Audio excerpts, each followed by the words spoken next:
नमस्कार दोस्तों, आज हम सुनेंगे सोमवार की व्रत कथा। एक साहूकार बहुत अमीर था। उसके पास धन की कोई कमी नहीं थी।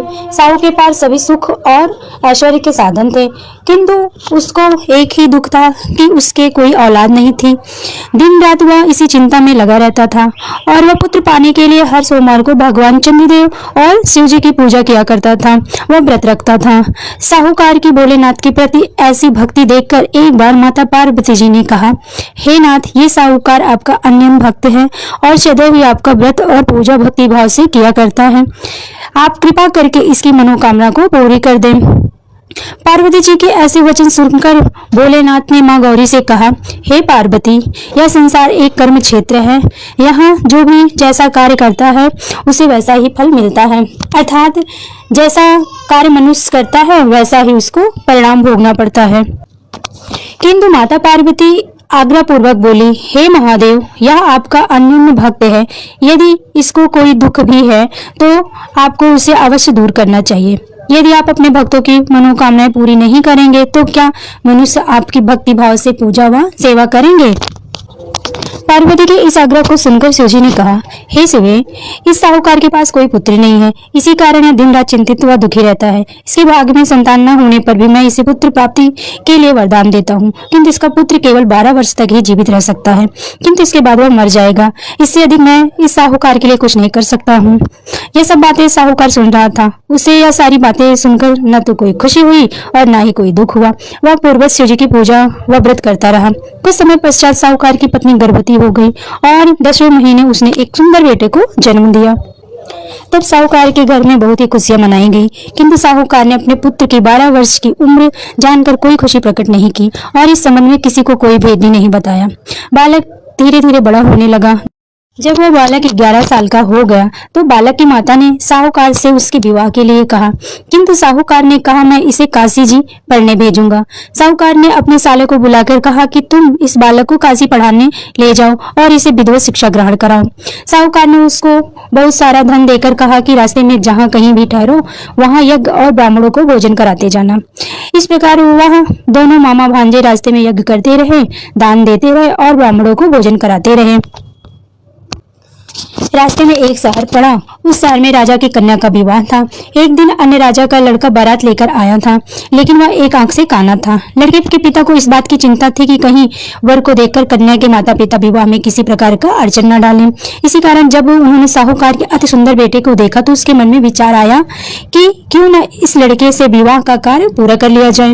यह विचार कर उसने लड़के और उसके मामा से कहा कि यदि आप फेरे व कन्यादान का कार्य पूर्ण करा देंगे तो आपकी बड़ी कृपा होगी और आपको बहुत सारा भी धन भी देंगे।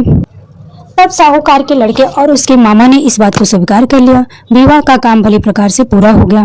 जब वह लड़का जाने लगा तो उसके चुपके से उसने राजकुमारी की चुनरी पर लिख दिया कि तेरा विवाह मेरे साथ हुआ है, लेकिन जिसके साथ तुम्हें भेजा जाएगा वह एक आंख का काना है। मैं काशी जी को जा रहा हूँ। राजकुमारी ने इस प्रकार लिखा पाया तो उसने काने राजकुमार के साथ जाने से इनकार कर दिया और कहा कि यह मेरा पति नहीं है। मेरा विवाह जिसके साथ हुआ वह काशी जी पढ़ने गया है। राजकुमारी के पिता ने यह सब जब सुना तो उसने अपनी कन्या को विदा करने से इनकार कर दिया। बारात वापस चली गई।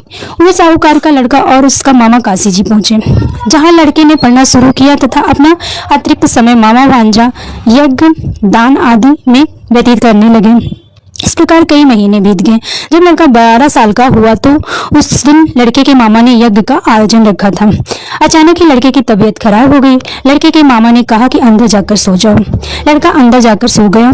थोड़ी देर पश्चात लड़का मर गया।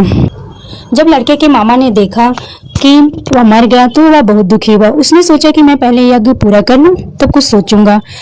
संयोग में शिव जी और पार्वती जी उधर से जा रहे थे। पार्वती जी ने भगवान भोलेनाथ से कहा, हे नाथ, कोई दुखी व्यक्ति रो रहा है, उसके कष्टों को दूर कर दो। जब शिव जी और पार्वती जी वहां पहुंचे तो उन्होंने देखा कि वहां पर एक लड़का मरा हुआ है। तब पार्वती ने देखते ही लड़के को पहचान लिया। पार्वती जी ने लड़के के मरने का कारण पूछा तो भोलेनाथ ने बताया, हे गौरी, इस लड़के की आयु इतनी ही थी, ये अपनी आयु पूरी कर चुका है।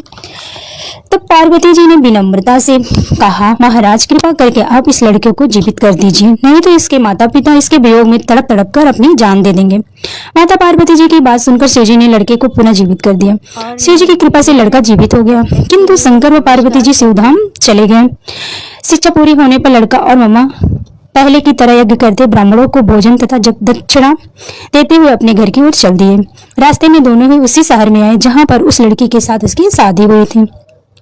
वहां पहुंचकर दोनों ने यज्ञ करना शुरू कर दिया। जब ये दोनों यज्ञ कर रहे थे तो उस लड़के के ससुर यानी कि जो वहां का राजा था, लड़की का पिता, दोनों उधर से घोड़े पर बैठकर आए और अपने सेवके के साथ जा रहे थे। उसने लड़के को पहचान लिया। राजा ने लड़के को महल में ले जाकर खूब सेवा की। कुछ समय पश्चात राजा के महल में रहने के बाद लड़के ने राजा से जाने की आज्ञा ली।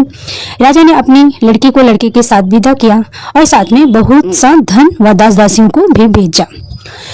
जब वे अपने शहर में आए तो लड़के के मामा ने कहा, पहले मैं तुम्हारे माता पिता को तुम्हारे आने की खबर सुनाता हूँ, तब तक तुम पत्नी सहित यहाँ आराम करो। ऐसा कहकर लड़का का मामा साहूकार अपने पुत्र के आने की खबर देने चला गया। घर आकर उसने देखा कि उसके बहन और बहनों ही छत पर बैठे हुए हैं और उन्होंने यह प्रण कर रखा है कि यदि उनका बेटा जीवित लौट आया तो वह छत से नीचे उतर आएंगे, नहीं तो छत से कूदकर अपने प्राण त्याग देंगे। लड़के के मामा ने जब यह समाचार सुनाया तो उनको लड़का जीवित लौट आया है तो उन्हें विश्वास नहीं हुआ। तब लड़के के मामा ने शपथ खाकर कहा कि आपका पुत्र अपनी स्त्री और बहुत से धन और दास दासियों से सहित घर आया है। तब साहूकार और उसकी पत्नी छत से नीचे उतर आए और प्रसन्नता के साथ अपने बेटे और बहू का स्वागत किया। तो दोस्तों, इस प्रकार भक्ति भाव से जो भी प्राणी सोमवार के व्रत का पालन करता है तथा प्रेम पूर्वक इस कथा को सुनता है या पढ़ता है, उसके सभी कष्ट दूर होते हैं और सारी मनोकामनाएं पूर्ण होती हैं और इस लोक में सभी सुख सुविधाओं को भोग कर अंत में उसे शिवलोक की प्राप्ति होती है। धन्यवाद। ओम नमः शिवाय।